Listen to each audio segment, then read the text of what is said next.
O Brasil é uma sociedade que foi um dos últimos países, né, a abolir a escravidão. Seguimos lidando com os mesmos problemas. A gente precisa combater o racismo e eu acho que isso deveria ser a premissa básica de qualquer veículo de imprensa.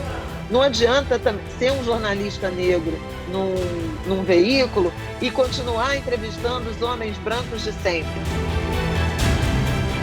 Essa parceria do Notícia Preta com a Câmara, ela vem pra gente muito como uma certeza o caminho estava certo. Então, falar sobre jornalismo antirracista também é falar sobre educação.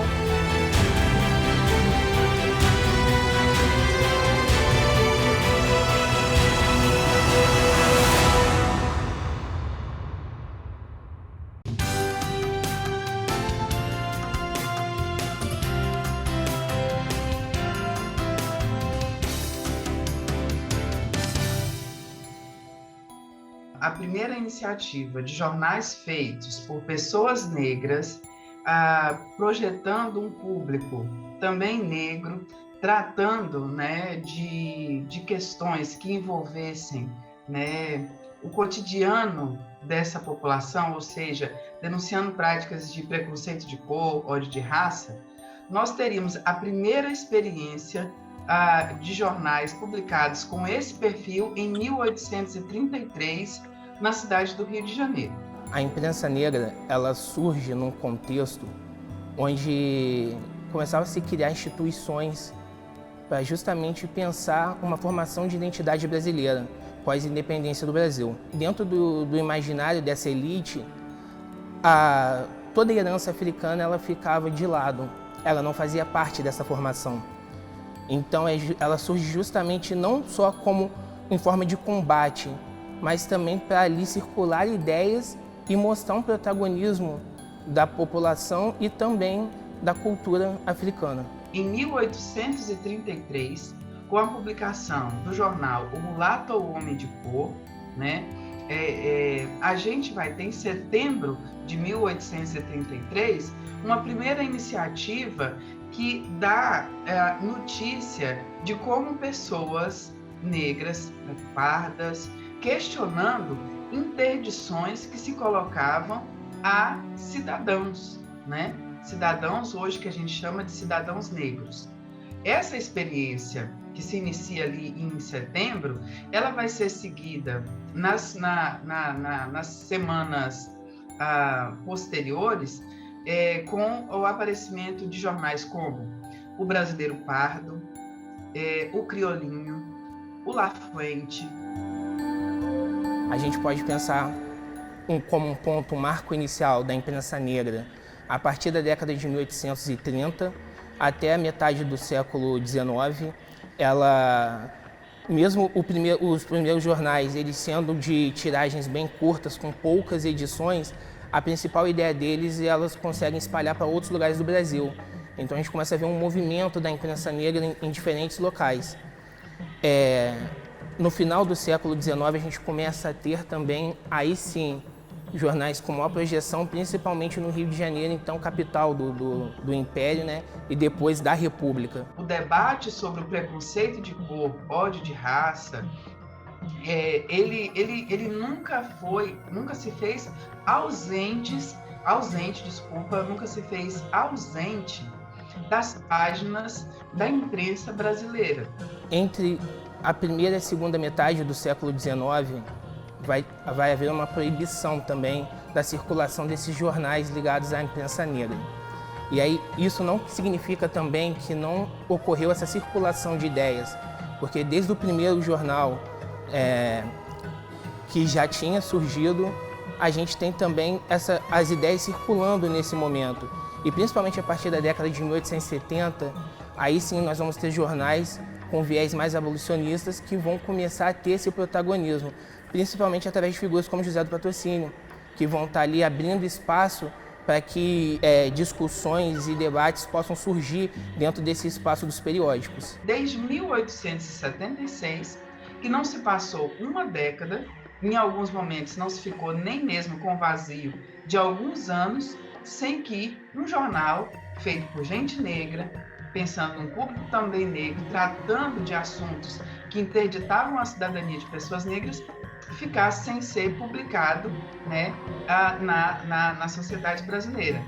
Isso, portanto, dá uma medida, é um sintoma interessante de ser identificado de como que o problema do racismo ele tem sido diagnosticado e confrontado na sociedade brasileira. Ao longo da história, existiram jornais que tinham já esse olhar do negro sobre a temática, que talvez não usassem esse nome, um jornal antirracista, né? Mas já tinham esse trabalho que fazia lá os jornais do século XIX, a essência deles é muito parecida com o que a gente faz hoje em dia, que é tirar o povo preto desse único lugar que acham que a gente pode estar. Esses jornais, eles vão aparecer numa sociedade em que já era formada pelo maior contingente de gente negra livre e liberta de todo o continente americano. A imprensa negra, ela vai ser um espaço muito importante de diálogo, de debate e também para a afirmação de figuras importantes no processo da abolição, no processo político mesmo dessas figuras, né? Do protagonismo dessas figuras na luta pela abolição. Se toda a propriedade é roubo, a propriedade escrava é um roubo duplo, contrária aos princípios humanos que qualquer ordem jurídica deve servir. José do Patrocínio. Esses jornais foram editados numa sociedade em que, quando muito, 30% dela era alfabetizada. Então, a gente tem um público de leitores diretos, né, restrito. Acontece que a prática de circulação de informações nesse período seguia uma tendência que foi apontada como uma tradição de auditório. Era assim que se consumiam as letras, né? Muito do que se produzia em suportes escritos eram veiculados a partir de pessoas que liam em público. A gente tem o Machado de Assis, a gente tem José do Patrocínio, a gente tem outros intelectuais, até Lima Barreto também escreveu, e outros. João do Rio foi responsável por muitas crônicas no período do início do século XX, mas ainda estavam inseridos num momento de debate ainda bastante racista, como hoje também a gente tem, né? Infelizmente a gente enfrenta esse mal social, mas naquele período o discurso deles ainda era pautado de acordo com o que boa parte dessa sociedade elitista ainda firmava. Palavra puxa palavra, uma ideia traz outra, e assim se faz um livro, um governo ou uma revolução. Alguns dizem que é assim que a natureza compôs as suas espécies. Machado de Assis.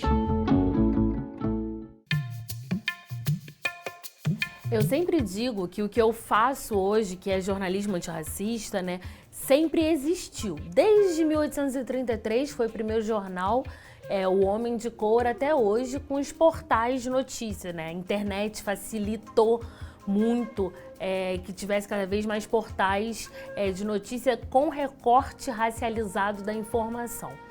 Os mesmos problemas que eles enfrentavam lá no século XIX para a permanência do jornal, que eram problemas econômicos, são os problemas que a gente enfrenta hoje também, que é você conseguir manter um jornal, né?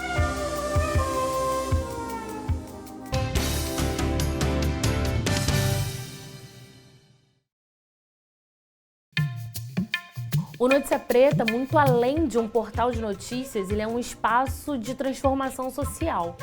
Quando eu criei Notícia Preta, em 2018, isso veio de um incômodo meu dessa imprensa que só queria a dor, o sofrimento, né? Eu era coordenadora de comunicação da Secretaria de Direitos Humanos do Estado do Rio, quando eu criei Notícia Preta, e sempre a imprensa chegava para mim querendo a pauta de uma mãe chorosa que perdeu o filho.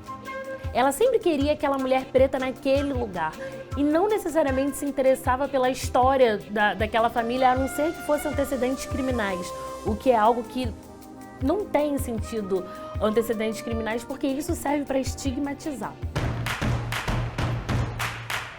Será que a gente só tem gente preta para falar de situação precária, para falar da fome, para falar da falta de transporte, para falar de homicídio? Será que a gente não tem uma classe média negra para falar de viagens, de consumo, de vida classe média, da escola particular, do plano de saúde? Jornalismo antirracista, ele não se resume a um jornalismo feito por pessoas pretas. Jornalismo antirracista é todo jornalismo que não repete estereótipos estigmatizantes. Mas é muito importante a gente chamar a atenção que construção de diversidade não envolve somente a contratação de pessoas negras. Envolve também o letramento de pessoas brancas para saberem abordar, dar nome, tratar de uma forma correta, precisa, os eventos e as nuances, seja dos crimes cometidos contra pessoas negras, seja das interseções, né, desses recortes, dessas dimensões dos fenômenos sobre os quais a gente comenta e que a gente noticia diariamente. O jornal chegou aqui no Brasil com a imprensa régia e então eram as famílias que tinham permissão real para poder ter jornal que tinha o jornal. E onde que a gente estava nesse jornal? A gente estava em Procura-se Negro Fujão, Vende-se uma Escrava. E onde que a gente está, nós, corpos pretos, no jornal de hoje? Numa editoria chamada Geral. Nosso corpo preto, mais uma vez, preso. Matérias que a gente já teve de pessoas negras amarradas em poste. No dia 3 de fevereiro de 2014, um adolescente negro foi espancado e preso por uma tranca de bicicleta a um poste, no Flamengo, zona sul do Rio de Janeiro. Ainda no Rio, o jovem de 15 anos, amarrado nu a um poste no início do mês, foi apreendido pela polícia por uma tentativa de roubo. Ele foi detido na última terça-feira depois de tentar assaltar 2 turistas estrangeiros na praia de Copacabana. Fotos do rapaz preso a um poste com uma tranca de bicicleta, depois de ter sido espancado, ganharam repercussão e abriram um debate sobre a ação de grupos de justiceiros nas ruas do Rio. O início gera mais desconfiança, até porque pessoas negras éramos e ainda somos, né, minorias, figuras estranhas num jornalismo que tem um padrão muito branco e de classe média. Eu era, né, uma mulher negra vinda do subúrbio, de uma família de baixa renda, então não tinha várias das vivências que tinham meus colegas, e em particular no jornalismo econômico.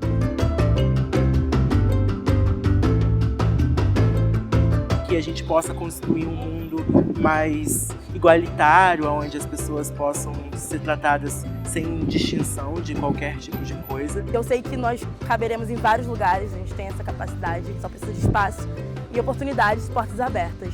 Eu tenho um potencial para empretecer cada vez mais essas pautas e mostrar para o mundo, para as pessoas, que nós podemos estar em qualquer lugar e devemos ter respeito e lugar de fala. E esse é o meu lugar de fala, eu quero defender ele sempre.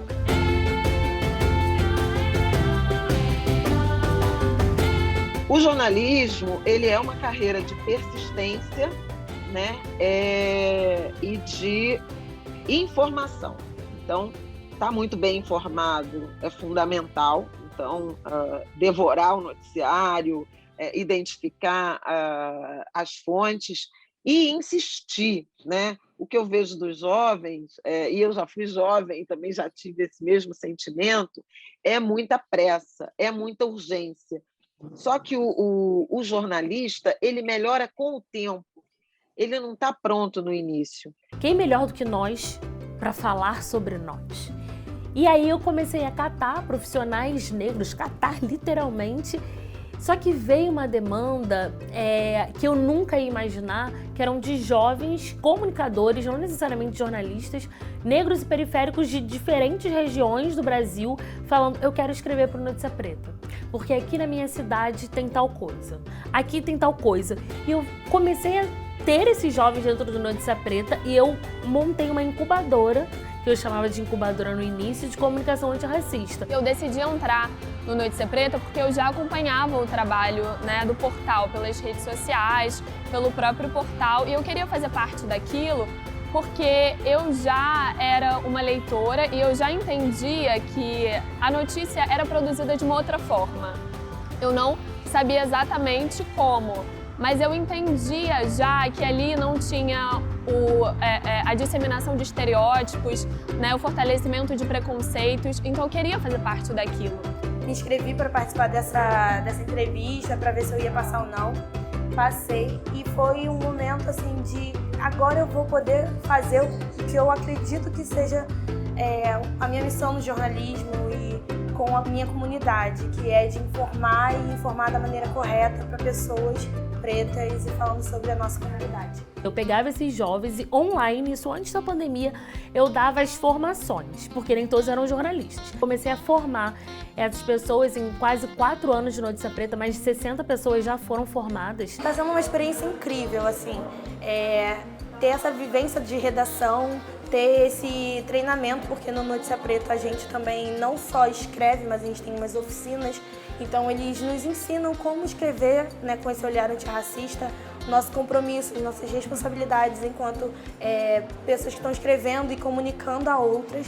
Eu também tive a chance de entender a importância de ser uma jornalista antirracista, né? E o jornalismo antirracista não faz somente o recorte racial das notícias, né? O jornalismo antirracista também é uma quase que uma plataforma educacional, porque ali ele mostra, né, o jornalismo antirracista mostra como que termos, né, que são utilizados, por exemplo, pelos grandes veículos de comunicação, desumanizam pessoas negras, fortalecem estereótipos, disseminam estereótipos. Então, falar sobre jornalismo antirracista também é falar sobre educação. A imprensa negra seja uma excelente contribuição, né, para dar a medida dos esforços da população negra, né, que segue sendo majoritária nesse país, né, naquilo que ela nunca abriu mão da sua condição de cidadã e, obviamente, de cidadãos e cidadãs.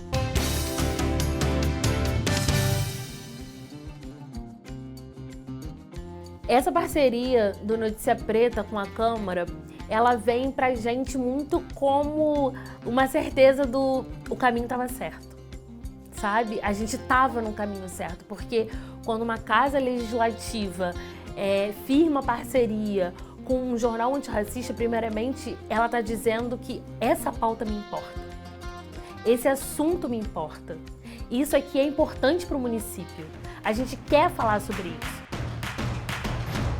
Tem como se posicionar através do humor? Muito, muito, o tempo todo. E ainda mais quando você faz humor e você lida com opinião diferente do outro humorista. O Câmara Rio Debate, ele é a chave de uma porta que eu estou abrindo, onde eu tenho espaço para falar sobre temáticas com recorte racializado dentro do município do Rio de Janeiro. Para mim, isso significa que é a Câmara dizendo exatamente que vidas negras importam e eu sim me interesso e o que eu não sei, eu vou aprender e eu quero aprender com vocês. O Brasil é uma sociedade que foi um dos últimos países, né, a abolir a escravidão e saudosista desse período.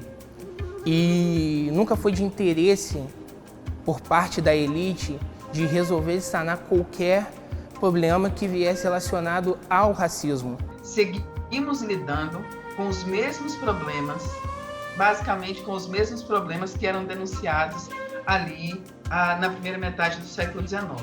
Nesse sentido, nós temos a imprensa negra como um parâmetro da continuidade dessa cidadania, dessa nação não democrática, né, como sintoma dessa nação de fato não democrática, porque não cumpriu essas promessas. Trazer pautas negras, né, que colocam as pessoas negras como protagonistas das suas próprias histórias também estar contribuindo para enfrentar a desigualdade no país, né? Porque eu acho que, primeiro, você está mostrando que falar com pessoas negras, né, para além da pauta racismo, é mostrar como que essas pessoas são potentes, criativas e como que elas movem esse país. A gente precisa combater o racismo e eu acho que isso deveria ser a premissa básica de qualquer veículo de imprensa. Mas eu também acho que os veículos de imprensa acabam sendo reflexo da nossa sociedade e a gente tem uma sociedade racista. Naturalizar a presença negra como fontes de alta qualificação para as nossas reportagens e comentários.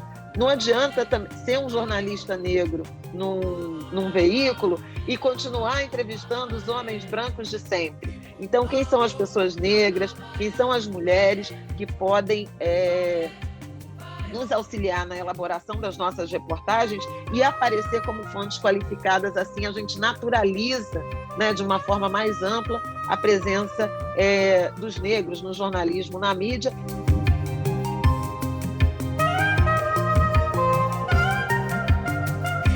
Eu acredito que a gente vai ter cada vez mais veículos com recorte racializado da notícia. Eu digo veículos porque tem muito veículo, né, que a gente diz que é de favela e periferia, né? Tem os veículos negros, os veículos de favela e periferia, que eles tratam das temáticas também. Não tem como se falar de favela e periferia, um ambiente majoritariamente negro, sem falar da questão racial.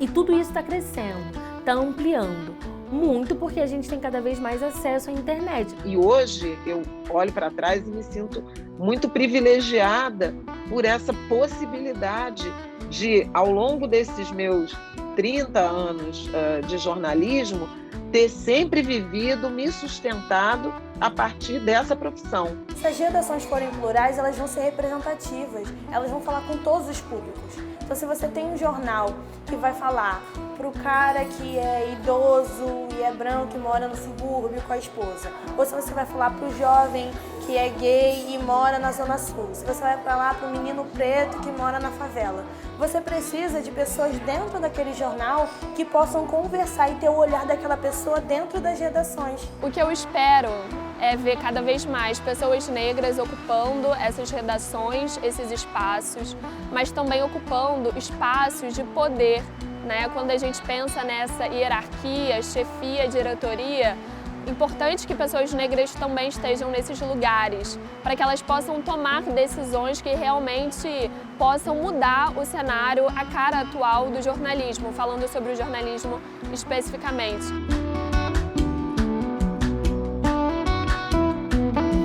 Eu fico muito feliz da gente ter a oportunidade de ser 3 pessoas pretas universitárias conversando, mas eu fico muito preocupada com esse lugar da exceção, de ter uma repórter negra, de ter 3 estudantes negros, de ter um repórter negro.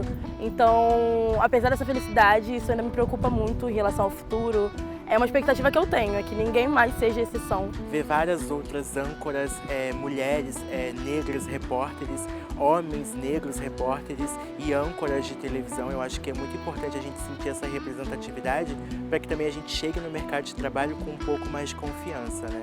Também temos potenciais para falar sobre outras coisas, né? Precisamos de negros jornalistas dentro da economia, dentro da política, dentro do entretenimento. Dentro do jornalismo internacional. Dentro do jornalismo internacional, inclusive. Então acho que a nossa voz é muito grande para a gente ficar sempre ser colocado em caixas, sabe? E eu acho que é isso que eu tento fazer agora na faculdade, para que quando eu saia da faculdade, eu continue esse processo, não comece um novo, mas tenha uma continuidade. E que as pessoas brancas tenham a consciência de que elas precisam refletir sobre essa questão, né? Sobre a questão do racismo, sobre a questão da imprensa, por que não tem pessoas pretas ali. Temos que falar para as pessoas brancas precisam lutar pelas nossas causas, mas ser antirracista também. Não só se apropriar da nossa causa na internet, na mídia. A mídia atinge desde o mais jovem até a sua avó que vai estar lá assistindo. E que alegria não seria que as nossas avós, que os nossos ancestrais, que as pessoas que vêm de onde a gente vem, possa estar contente com esse local, possa se ver representada ali, possa assistir o noticiário e saber que as suas dores, que suas questões estão sendo levantadas, estão sendo ouvidas e estão sendo respeitadas.